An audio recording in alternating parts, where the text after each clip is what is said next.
മതം യഥാവധി അനുഷ്ഠിക്കുന്നവരാകട്ടെ അവർക്കൊരു പ്രത്യേക ടാഗ് ലൈൻ കൊടുക്കും. അവർ അനുഷ്ഠാന തീവ്രതയുള്ളവരാണ്, അനുഷ്ഠാന തീവ്രവാദികളാണ് എന്ന ഒരു ടാഗ് ലൈൻ കൊടുത്തുകൊണ്ട് അവരെ ചീത്ത മുസ്ലിമീങ്ങളായി ബ്രാൻഡ് ചെയ്യുകയും ചെയ്യും.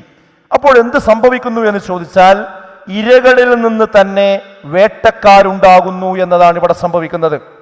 ആ വേട്ടക്കാർ മുസ്ലിം കുടുംബത്തിലെ കുടുംബനാഥന്മാരാണെങ്കിൽ ആ കുടുംബം തീർച്ചയായും പ്രതിസന്ധിയിൽ അകപ്പെടുക തന്നെ ചെയ്യും. അഥവാ ഒരു നല്ല മുസ്ലിം എന്ന് പറഞ്ഞ് നേരത്തെ പറഞ്ഞ ആ ടാഗ് ലൈൻ കൊടുത്ത ആളുകളാണ് ഒരു മുസ്ലിം കുടുംബത്തിന്റെ കുടുംബനാഥൻ എങ്കിൽ ആ കുടുംബം പ്രതിസന്ധിയിലാകുക തന്നെ ചെയ്യും.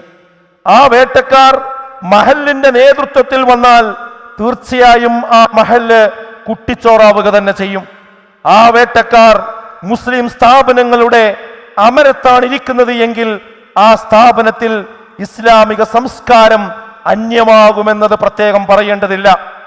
ആ വേട്ടക്കാർ മുസ്ലിം സംഘടനാ നേതൃത്വത്തിലെത്തിയാൽ അത്തരം സംഘടനകൾ ഇസ്ലാമിക സംസ്കാരം വെല്ലുവിളിക്കപ്പെടുമ്പോൾ അവർ മൗനികളായി മാറുമെന്നതിന് എത്രയോ സംഭവങ്ങൾ, അനുഭവങ്ങൾ നമ്മുടെ മുമ്പിലൂടെ കടന്നുപോയിട്ടുണ്ട്.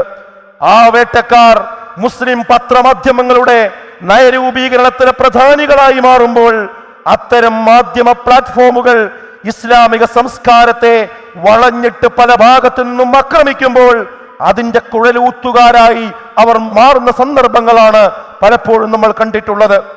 ആ വേട്ടക്കാർ സമുദായ രാഷ്ട്രീയത്തിന്റെ നേതാക്കളായാൽ സമുദായ രാഷ്ട്രീയം ഇസ്ലാമിക സംസ്കാരത്തിന് കവചമൊരുക്കാൻ സാധിക്കാത്ത വിധം പ്രതിരോധത്തിലാകുന്ന സംഭവങ്ങളും നമുക്ക് പരിചയമുള്ളതാണ്.